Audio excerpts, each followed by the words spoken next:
So, hello and welcome to today's Sports Medicine, Exercise and Health MSc program virtual open day. Thank you very much for joining us. My name is India Dean Smith. I'm an MBBS student at UCL, and I also intercalated in sports and exercise medicine, and I will be your chair this afternoon.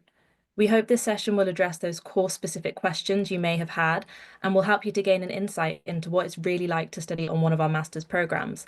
I'm delighted to welcome today's speakers, Professor Kipps, who will provide you with a summary of our Sports Medicine, Exercise and Health MSc program. You'll be able to ask questions to Professor Kipps and myself during the Q&A part of the event using the Q&A function. This session is being recorded and will be made available on our website following today's event. Now to introduce our speaker. We have Professor Courtney Kipps. Professor Kipps is a consultant in sport and exercise medicine at the Institute of Sport, Exercise and Health at UCLH and co-leads the MSc in Sports Medicine, Exercise and Health at UCL. Over to you, Courtney. Good. Thank you very much, India. Can I check that you can hear me okay? Yes, we can hear you. And can you see my screen, which says, welcome to MSc in Sports Medicine? Yes. Excellent. Okay. So thanks for the introduction. I'm Courtney Kipps. I lead the MSc and Postgraduate Diploma in Sports Medicine, Exercise and Health here at the Institute of Sport, Exercise and Health at UCL. And I'm going to tell you about why you should seriously consider studying sports medicine, exercise, and health here at UCL if, like me, you're passionate about sport and exercise medicine. I hope you are. Otherwise, I expected you wouldn't be here. But let's go on. I'm going to tell you a little bit about the specialty of sport and exercise medicine. I'm going to discuss what you could do with your degree when you're finished, what you'll learn on the course, why you might consider UCL, and what you should do next. The specialty is a truly multidisciplinary specialty. It's one of the very few in the NHS which is genuinely multidisciplinary.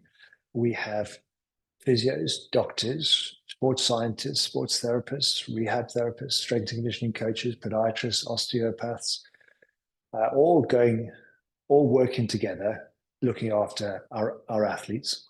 And indeed, in our course, we have all of these specialties learning together as well. There are a number of registered bodies where our clinicians come from. BASM, the British Association of Sport and Exercise Medicine, the Physiotherapist Sport and Exercise Medicine, BASRAT being the British Association of Rehab Therapists, BASES, Sport and Exercise Physiologists. Where might you find your graduates, our graduates, or perhaps put a different way, what could you end up doing after this course? Well, many will go into clinical practice. Many will go into sport and exercise medicine clinics. Some might go into musculoskeletal clinics. Some might go into exercise medicine clinics, whether that's on the NHS or private. Some might work in teams, clubs, or for a national governing body. And indeed, several of our alumni and our graduates occupy the chief medical officer role or the head team doctor at a number of professional clubs and national governing bodies. Some will go into research. In fact, all of our MSc students will do a research project, and many of those research projects will be published afterwards. And those who've enjoyed what they've done and got the buzz of research may well go into further research afterwards. Some will do a PhD. Some will come back and teach. And indeed, on our course at the moment, amongst our faculty, all have done their own MSc, one or a number of different courses. But at least 3 of the staff have done their MSc here at UCL and come back to teach again. Some might go on to do expedition medicine or travel with an expedition with their expert knowledge that they've learned on this course. Many will work at events, and those events might be a big sporting event, a mass participation event like the London Marathon coming up, It might be a major games like the Commonwealth Games coming up next year or the Olympic Games. Others might advise. They might advise the government. Uh, there are a number of our alumni advised the all-party parliamentary group on concussion over the last couple of years. You might advise your local club. You might advise your local clinical service. You're providing your expertise that you've learned on the course and giving your advice in many different settings. So there are many different things that you might go on to do afterwards. Changing tack, then to consider what will you learn at UCL? What are you going to learn that's going to put you in the position to be able to go for those kind of jobs and to become that expert?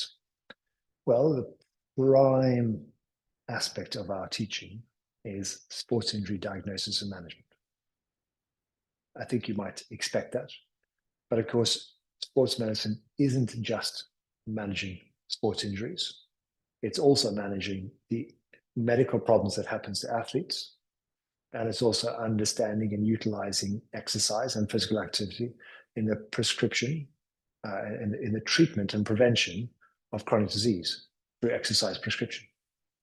So there we'll learn about injury prevention if we know that there is a risk of injury, in just the same way that any prescription that a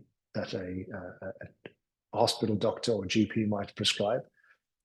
If you prescribe a medication, you know there's side effects. If we know the side effects, the potential risks of an exercise prescription is an injury, we can mitigate against that. We can plan to reduce that.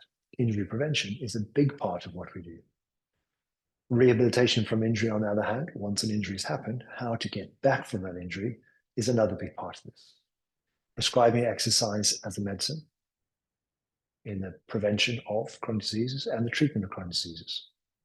Exercise physiology is one of our first modules. In fact, it's our opening module, understanding the physiological science of exercise.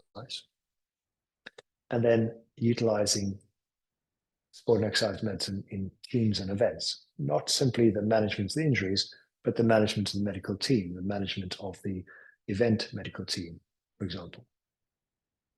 Everyone will do a module on the principles of research. And of course, some of those will go, so MSc students will go on to do a research project as well. Postgraduate diploma students will stop at that point and not do the research project, but everyone will do the principles of research module. So those are the main modules, and those are the main things that you'll learn. Within the sports injury diagnosis management, we will break those up into upper limb injuries, lower limb injuries, and into head, neck, and spine.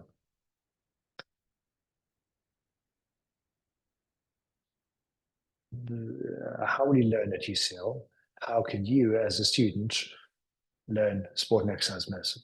Well, the majority of students will do it campus-based. They will be here at the Institute of Sport, Exercise and Health, and they will be learning on a Tuesday and a Thursday throughout the course of the year as a campus-based student. But we also have a sizable cohort of distance learning students. And the overall number of distance learning students is equivalent to our campus-based students. Distance learning students can attend the live lectures that we will stream online, and they'll be able to watch the lectures which are recorded afterwards. All our distance learning students will also come in to UCL and to the Institute of Sport, Exercise and Health at the end of each year to learn the practical elements that we can't deliver online. In which case, although it's called distance learning, it actually is a hybrid model of mostly distance learning with a small portion of campus-based teaching for a few days at the end of the year. But all of our assessments are done online. Students can learn full-time over the course of 1 year, start in September and finish in September, the following September.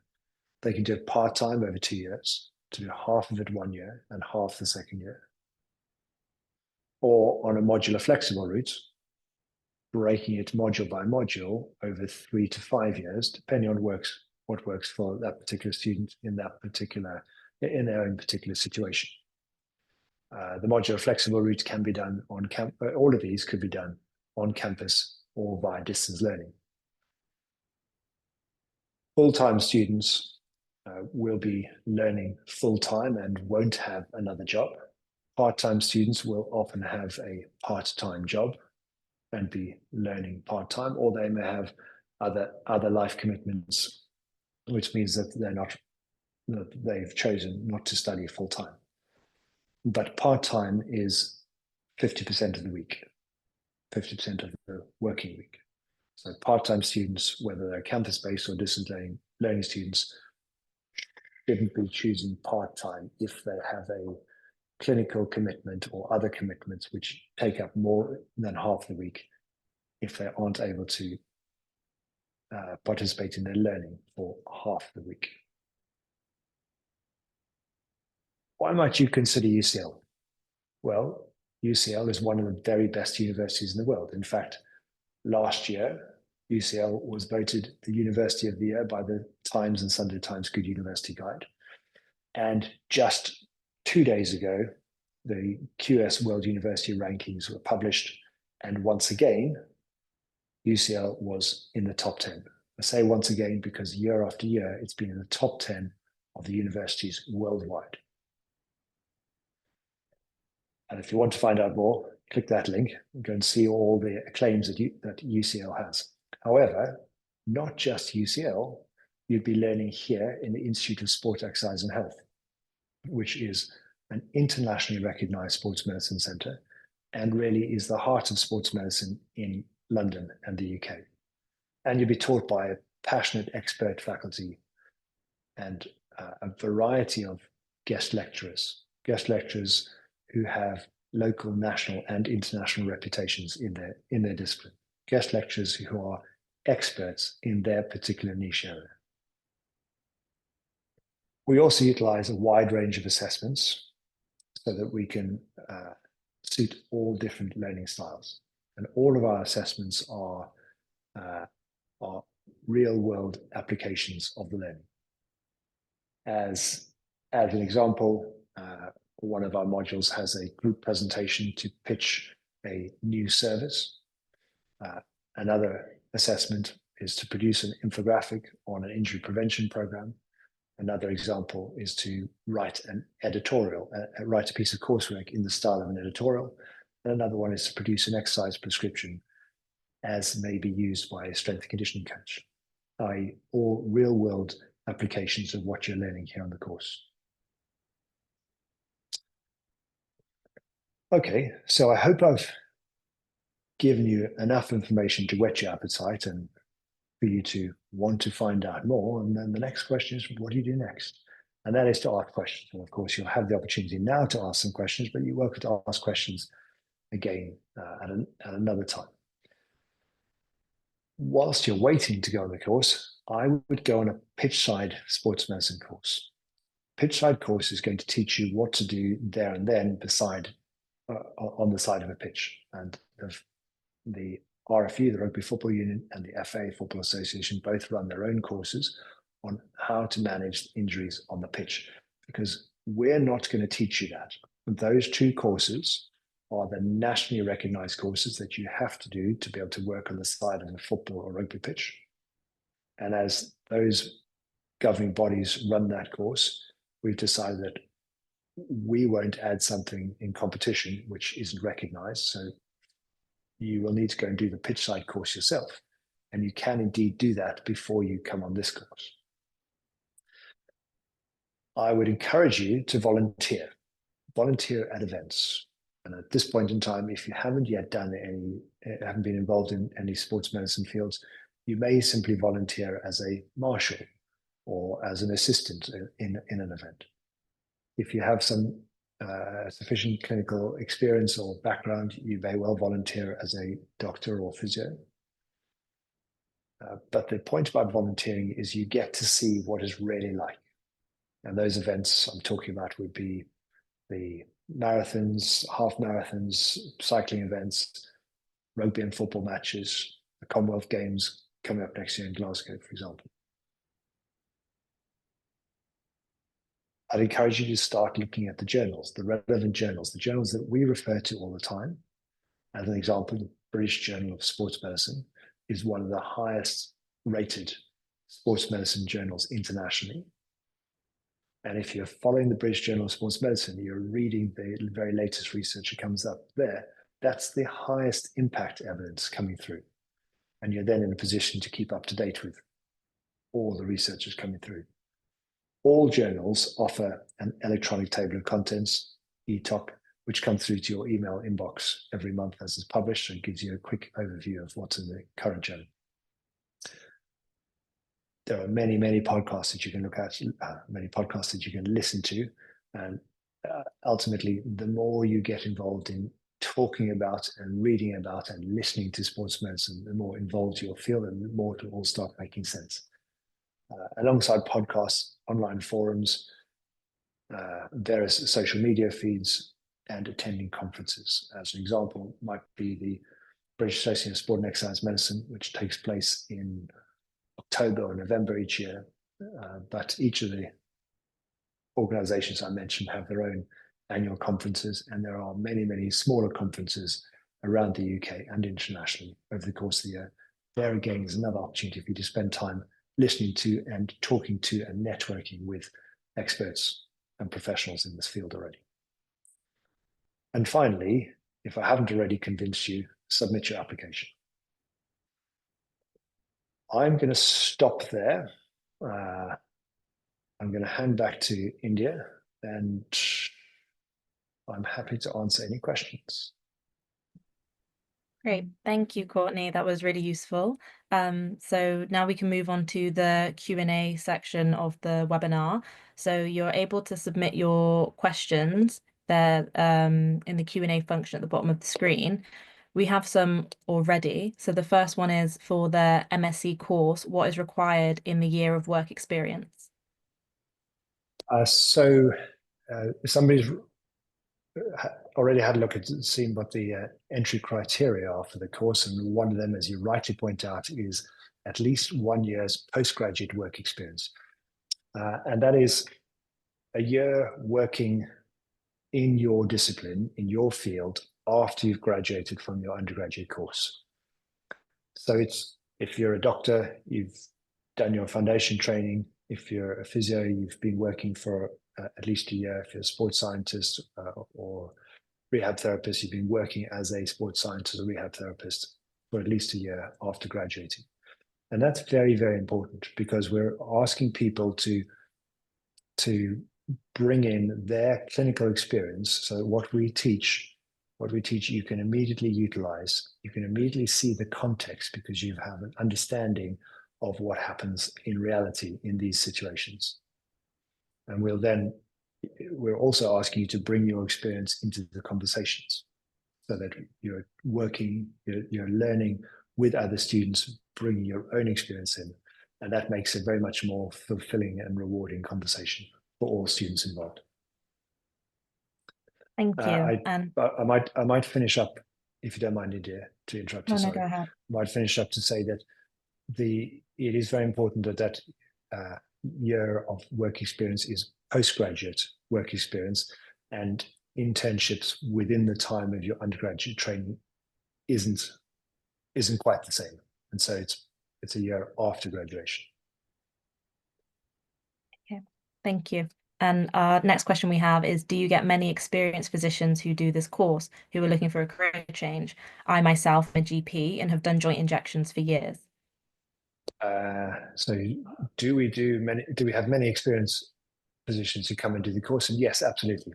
So you're not required to be a junior clinician who hasn't yet started their career. You're very welcome to come in at any stage of your career if you like the specialist skills and knowledge that we can teach you, which we hope will give you enable you to advance your career in your chosen direction. Perhaps give you a little more satisfaction that you're able to assess and manage those kind of cases in a more detailed fashion. Perhaps you'd like a career change and you'd like to look for other skills and experience that you can put in your CV, which allow you to move forward in your career. But absolutely, we do have we've got very well qualified GPs and hospital doctors who've taken time out to come and study on the course. And we even have a retired doctor who's joined us this year who said, I've finished my career, but I want to learn more. Absolutely. Very welcome to. Okay, thank you. And our next question is, thank you very much for the guidance today. I very much enjoyed it. I am an international student applying for this program at UCL and hoping to join it in September 2025. I have one question regarding the English requirement. My IELTS score is slightly below the required level at the moment, and I was wondering if it's still possible for me to submit my application. So the the English language score is very important because all of the teaching is done in English, all of the learning is done in English, and all the assessment is done in English. So absolutely, we are quite rigid about our English language score requirements. And if your current score is slightly below the required level, excuse me, at the moment, that there should still be time for you to either repeat it or take a different test. And there's a number of different options to take English language tests. UCL accepts English language tests from a variety of different test providers, and so if one doesn't allow you to repeat it within a short time, you can always approach another one and apply through that way. But I'm afraid that the English language requirements are what they are, and they're deliberately at a relatively high level. Thank you. Our next question is, in diagnosis and treatment, do you explore any of the extended scope options, such as diagnostic ultrasound, from a physio perspective? So do you explore any of the extended scope options? In the sense that we will certainly discuss them and we'll certainly involve them in the conversation and in the learning, but we don't teach diagnostic ultrasound, as an example. There are very detailed and far more appropriate courses in diagnostic ultrasound that physios and doctors might choose to take, even up to MSc level if they wish. But we will incorporate those kind of discussions in the everyday discussions of diagnosis and management of the injuries. But we won't be teaching those skills specifically. Okay. Next question is, how much time should you allocate to studying a module? I'm considering modular course as I'm a working GP and mother. That's a very fair question and a very common question, and I'm afraid I don't have a good answer. I have an easy answer, which is what UCL provides us. UCL suggests that for every hour of taught learning, students should expect to do about 3 hours of self-directed learning. And so that'll be preparation in advance of the lecture, and we set some preparation work, some of which is reading, some of which is looking up specific information or fulfilling a task. But some of that will then be after the lecture, making notes afterwards, refreshing their information, revising before an assessment, preparing for an assessment. All of those aspects all add up. And so we expect that for a 12-week module where you're learning 3 to 4 hours on a half day once a week for 12 weeks, that you should be doing about 3 times as much afterwards. And that roughly fills up a full-time week if you were studying full-time. So for a full-time student, you'd be doing 4 modules per week on a Tuesday morning, Tuesday afternoon, Thursday morning, and Thursday afternoon. And you'd have 3 days where you're not at university, but you are at your desk preparing for the lectures and revising afterwards and preparing for your assessments. But that, of course, is divided up over the course of the year, and it is pro rata for the number of modules you're taking. And I say it's an easy answer because it's what is expected at an MSc level, but of course, everybody is different. And some may Some may choose to spend more time going into more detail on a particular subject, and others may not need to or choose to spend less time on a particular subject. And so I can't tell you that that 3 hours is exact, but that's a rough guide, and I hope that's helpful. Thank you. And our next question is it essential to have a year postgraduate, even if you have lots of external experience? So the experience that we're asking people to bring in is their experience in their own discipline. And therefore, it is expected that that would be postgraduate. So if, for example, a physio is coming to do the course, they will have studied a physio degree and then worked as a physiotherapist for a year afterwards.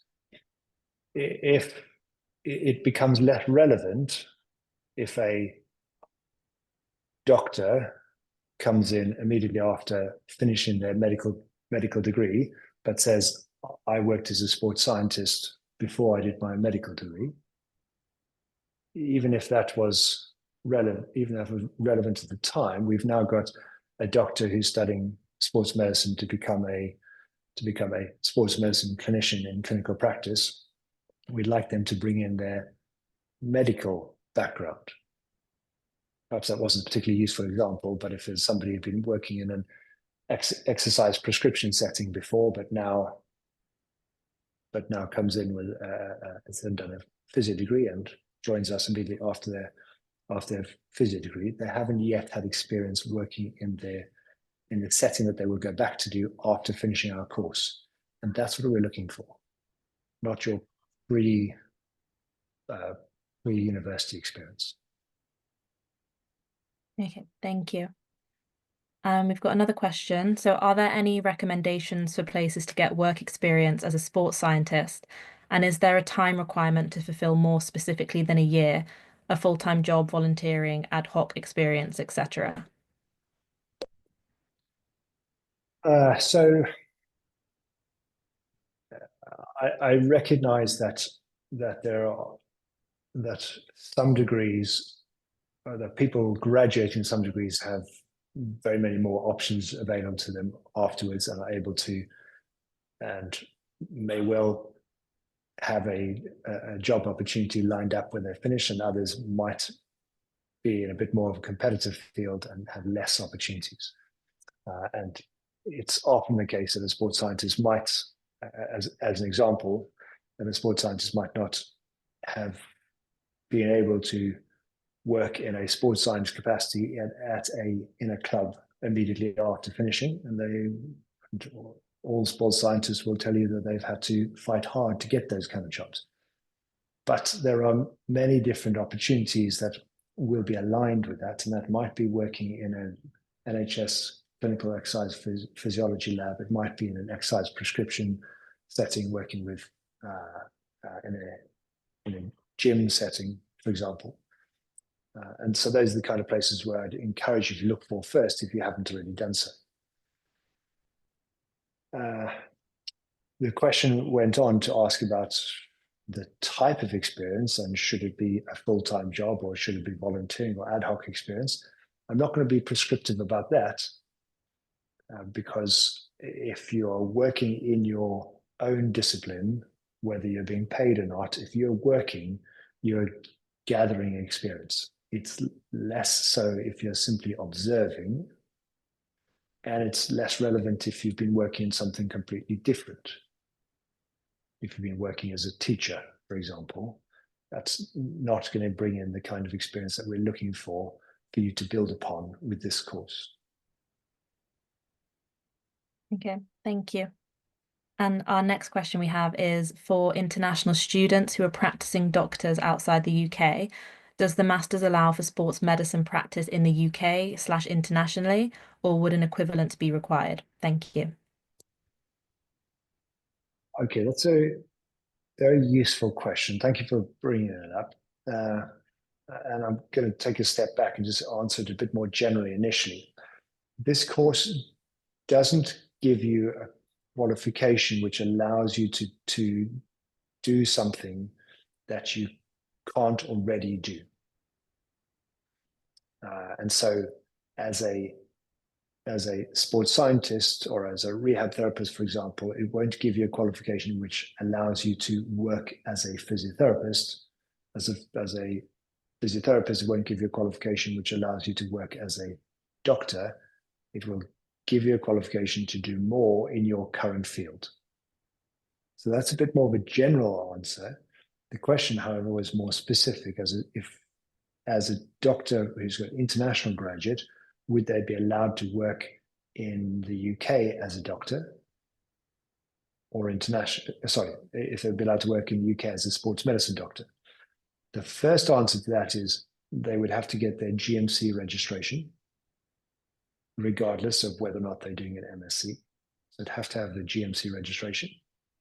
And the second answer is with your GMC registration and your MSc in sports medicine, exercise and health from UCL, you'll be in the same competitive field as everybody else. Now, the sports medicine training in the NHS in the UK requires doctors to go through a basic training, which is as a GP or an A&E doctor or a general physician, and then into higher specialist training into sports medicine before you can become a consultant in sports medicine.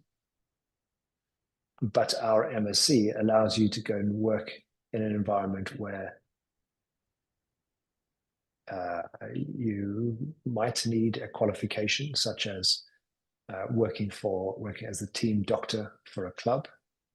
And it gives you the skills and experience to take to your GP clinic, for example, or to your A&E department and show them that you are an expert in managing sports injuries and set up an MSK or sports injury clinic for your local practice or for your local area. But what it doesn't do is give you a qualification which the GMC will recognize and say and allow you to work as a sports doctor. You first have to have your GMC registration.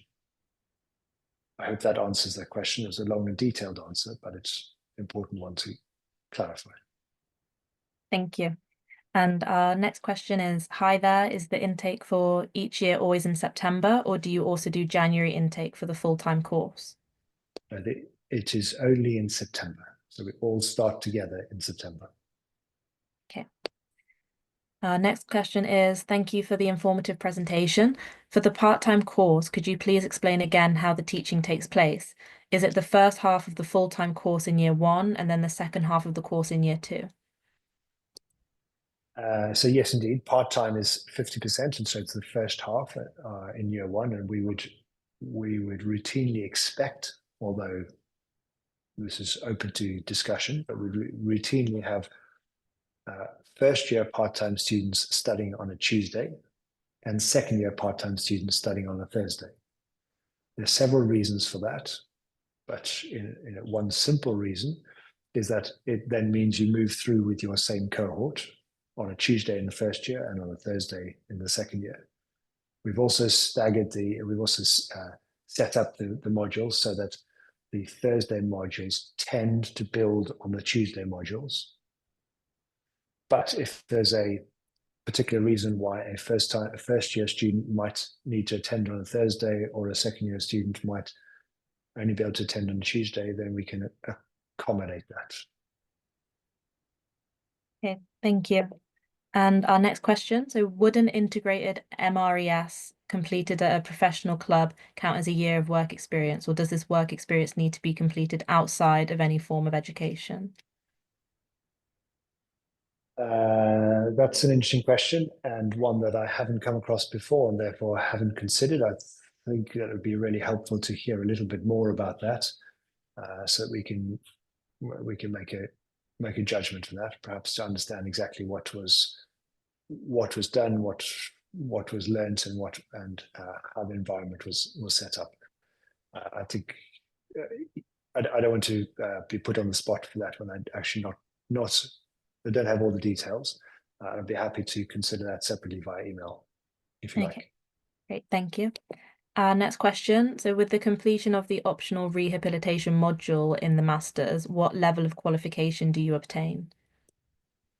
So all students will finish with the same qualification, and that'll either be a postgraduate diploma in sports medicine, exercise, and health, or if they've also done the research project, a Master of Science in sports medicine, exercise, and health.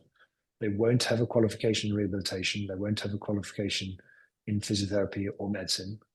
It'll be an MSc in sports medicine, exercise, and health. And so there's no, one doesn't become a rehab therapist by doing this course, for example. Okay, thank you. And our next question, are there any particular sporting disciplines that you advise to volunteer for, or is it more important to get general experience? I think it's most useful to get some experience and from there to broaden out and get general experience. So I'd start in one place, and it doesn't matter whether you start in ice hockey or badminton or rugby. Start in a sport that you enjoy, start with a sport that you know about and you feel comfortable in that environment, and then build up working in other sports to see how things are done differently in different environments. So the broader your experience, the better, but there's no absolute requirement for anything in particular. Okay. Our next question is, are there any particular, oh, sorry, I asked that one. How competitive is it to get a place on the course? Well, I like to think it is very competitive, and I know that we have some very strong competition from other universities. I would say that our places aren't yet full up, and therefore, if you're applying now and you meet the criteria, then you've got a very good chance. Uh, most people who apply in enough time who meet the criteria will be happy to accept them onto the course. It's where they don't meet the criteria that it becomes a bit more difficult. Okay, thank you. Our next question is, thank you very much for such an informative session. I'm currently a podiatry assistant studying the podiatry degree. I will have 3 years experience working as a podiatry assistant in clinic by the time I graduate. Would the 1 year postgraduate be necessary? Thank you very much for your time. So, in fairness to everybody, it is a 1 year postgraduate work experience that we have been very clear about for many years. And whilst I respect and recognise that as during one's training there is a lot of experience that can be gained, it we believe that the work experience you gain after qualification when you are working and providing a service is very different to the experience that you get as a student. And therefore, we've been very clear that it's 1 year postgraduate work experience. Okay, thank you. Our next question, thank you so much for your effort. I would like to ask if I'm already a graduate of a UK university, the University of Hertfordshire, but I'm in an international branch, not in the UK. Am I still going to do the same registrations as international students? So perhaps we might need a little bit more detail in that question. By registration, I assume that you're meaning application for university. And the applications department will be able to answer whether or not they require an English language test score if you have already studied at an English university. And I think the answer is no, you won't require that. If the question was about registration for GMC registration, for example, or CSP for physios afterwards, after graduation, then yes, indeed, you will still have to go through the normal registration process as an international graduate coming into the UK. However, that you'd have to discuss with the GMC or the CSP, and I don't have full details on that. Okay, thank you. Next question, does the uni help in providing job placements post completion of the course? And do we get to practice with any sporting club during the course? Thank you for such valuable insights. We don't provide job placements, but we do send out adverts that come through to us, and we will give you as many opportunities as possible to find those those opportunities and those adverts, but we don't allocate students to placements and we don't provide those placements. The practice within clubs during the course is one that we would love to be able to offer, but we physically can't. And we can't do so because we have a variety of different students, campus-based, full-time and part-time, and distance learning students. And as such, it becomes very difficult to get everybody in the same place at the same time to visit a sporting club, to go and visit their medical center and see how they do things. And so to keep things, unfortunately, we don't have the opportunity to share that amongst the group. And in all fairness to everybody else, we don't offer it, but we would strongly encourage you to find those opportunities yourself. I'd like to be able to do so, but we physically can't. Okay, thank you. We're moving on to our final question that we have in the box. I just want to encourage everybody to make sure to have a look at the chat, as we've got some links there relating to what we've discussed today. And also, if you have any more questions, then to put them in the Q&A section just before we end the event. But our question we have at the moment is, what do you feel makes your course stand out when compared to other universities? Well, I hope I covered that in my talk earlier on. But what I think makes it stand out is the faculty. And we have a very passionate faculty who love what they're doing and who love teaching.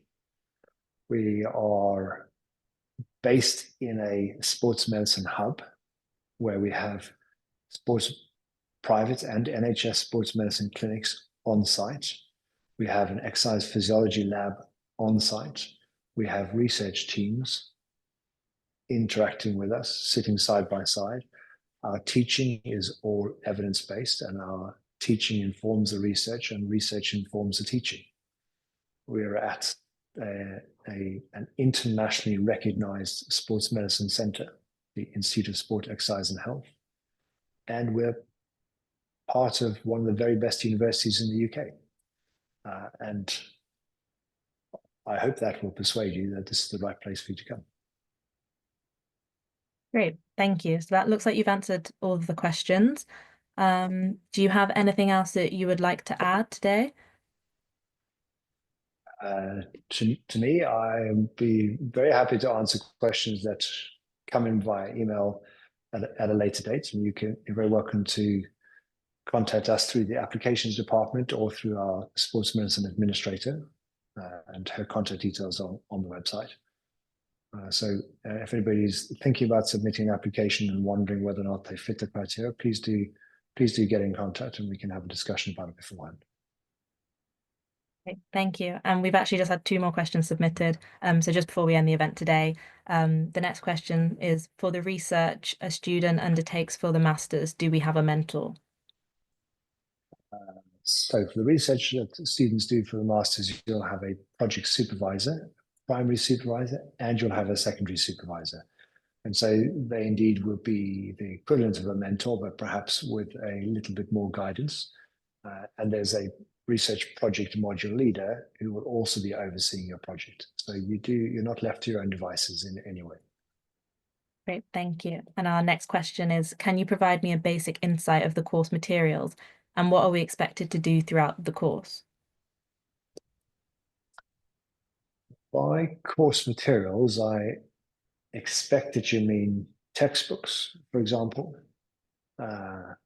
You may have a look at a textbook called Clinical Sports Medicine by Bruckner and Kahn. That's a very detailed sports medicine textbook, which we feel is written in a way which aligns with our thinking. It's a fairly expensive textbook, but it's a very big one with a lot of detail. The university library has a few copies of that available, and you can also get online copies. But many of the other course materials are online. So we use an online anatomy program called Primal Pictures. We have an online virtual learning environment called Moodle. And so many of the things that we do are all held within that online environment. what we're expected to do throughout the course is do the preparation work that we set beforehand, the work that resets you, and the work that you feel that you need to do before the lectures, so that when you come into the lectures, you have an initial understanding of the concepts that we're going to talk about. And therefore, we can talk to you at a level which means that we can move forward quite quickly, assuming you've grasped the basics from the preparation reading. And what else we'd expect you to be doing around the course is attending the lectures and participating in the lectures, and then following it up with your own learning afterwards. I hope that answers the question. Great, thank you. And could you just repeat the name of the book, please? I've seen they've put in another question. It was Clinical Sports Medicine by Bruckner and Kahn, Brukner and Kahn. Great, thank you. And our next question. Thank you for answering my previous question. I completed my Bachelor of Science in Physiotherapy last year, and I was wondering if you could clarify what new skills I'd be learning and developing with this master's degree. I currently work in a football team and in a musculoskeletal clinic. Would I learn new skills for my clinical practice or more just build on the skills I have already gained through my undergrad? So I absolutely think that you will learn a lot more knowledge, and you will also learn new skills. And the skills will be the clinical examination skills in far more detail than you will have learned in your undergraduate degree. I mentioned already that there are a number of other modules which are not related to the sports injury and the musculoskeletal medicine that you already do. And that, for example, is exercise physiology, where we'll teach you to do a cardiopulmonary exercise test, as an example. The research methods will teach you about statistics, for example. The injury prevention module, where we'll teach you how to put together an injury prevention program. So those are the kind of things which will stand out as very different from an undergraduate physiotherapy degree. So absolutely, yes, you'll be learning to a much higher level in a more specific nature. We'll be focusing on the musculoskeletal system, whereas in your undergraduate degree, you may have spent a lot of time in other specialties as well. We'll be focusing on the sports injury management, but you will also learn the exercise physiology, the injury prevention, more detail about the rehabilitation of injuries, and the research methods. Okay, thank you. So I should have mentioned as well the utilizing physical activity and health in the treatment and prevention of chronic disease as well. Great, thank you. Next question is, how is the course assessed? Are there OSCEs? We've utilized a whole variety of different assessment methods, and I will try and list them, but I'm sure I will forget some because we use a whole variety.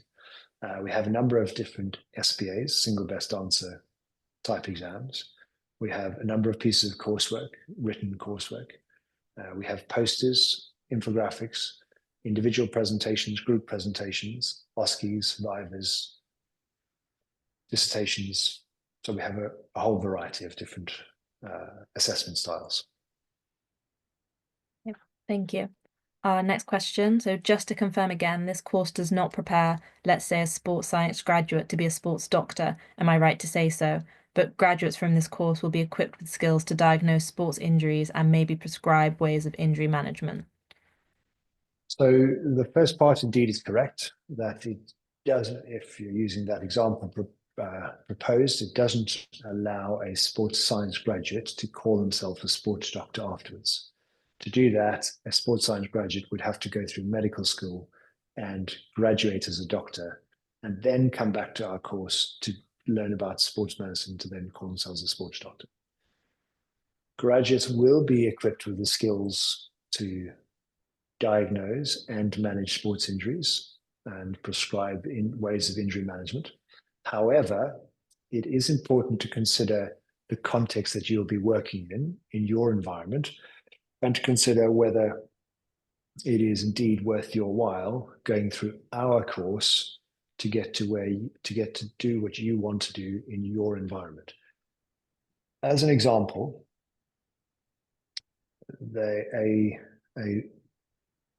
our course will teach you about management of sports injuries. We'll teach you about the investigations that you might want to arrange, and we'll talk to you about the different management techniques that you might want to employ.